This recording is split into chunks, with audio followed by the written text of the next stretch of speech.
Tottenham Hotspur have not started the Champions League well.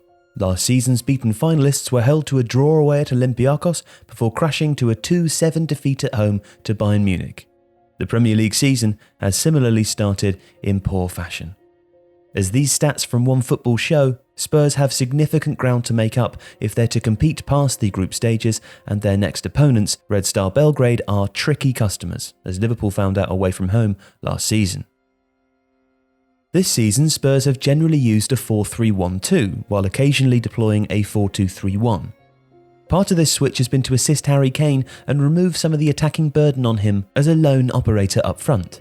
But this has led to the essential problem of formations that don't use natural wingers or wide attackers, resulting in a lack of natural width. This is exacerbated for Spurs because their attackers have tended to stay quite narrow, attempting to pass through the middle of sides with neat, quick interplay. When it works, it's excellent, and Spurs have previously used a solid defensive base to unleash quick, mobile attackers who roam between the lines and exploit space superbly to create attacking opportunities. However, this works best when it's backed up by an aggressive athletic midfield and a defence who can press and counter-press. And the transition to a midfield diamond has been uneasy in terms of this overall approach. When pressing in an essentially narrow formation, the wide areas in the middle and the defensive thirds of the pitch present a problem. The fullbacks must either step up to anticipate the opposition pass, leaving gaps behind, or stay back and require the midfield diamond or double pivot in a 4-2-3-1 to move across a lot to cover. Now there are two issues here for Spurs. The first is that their fullbacks, especially on the right, are being caught out. Push up and the centre-backs are required to cover the holes behind. Sit back and the midfield are asked to do a huge amount in the wide spaces, which is both tiring and also leaves gaps in the centre.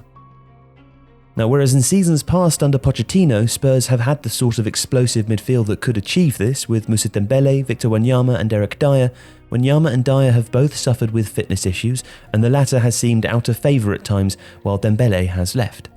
Winks, Sissoko and Ndombele are insufficiently aggressive and physical at this point, while Ndombele's positioning has been suspect, for example in the defeat to Brighton. Added to that, the decision-making from the fullbacks has also at times been poor. Now the consequence of this is Tottenham's defensive issues. According to Wyscout, so far this season in the Premier League and Champions League combined, Spurs are achieving an XG of 1.42 per game, but giving up an XG of 1.75 to their opponents. This shows that on average, Tottenham's opponents are able to achieve better scoring chances. And unlike last season, where a more efficient attacking style partly mitigated these defensive problems, Tottenham have looked more ponderous in attack this season. Again, a lack of width and dynamism means that Spurs' complex attacking structure has seemed to lack energy or the ability to go wide and change things up. Against sides who are content to sit back and defend in an energetic mid or low block, this seems particularly acute. Stop up the middle and Spurs can struggle.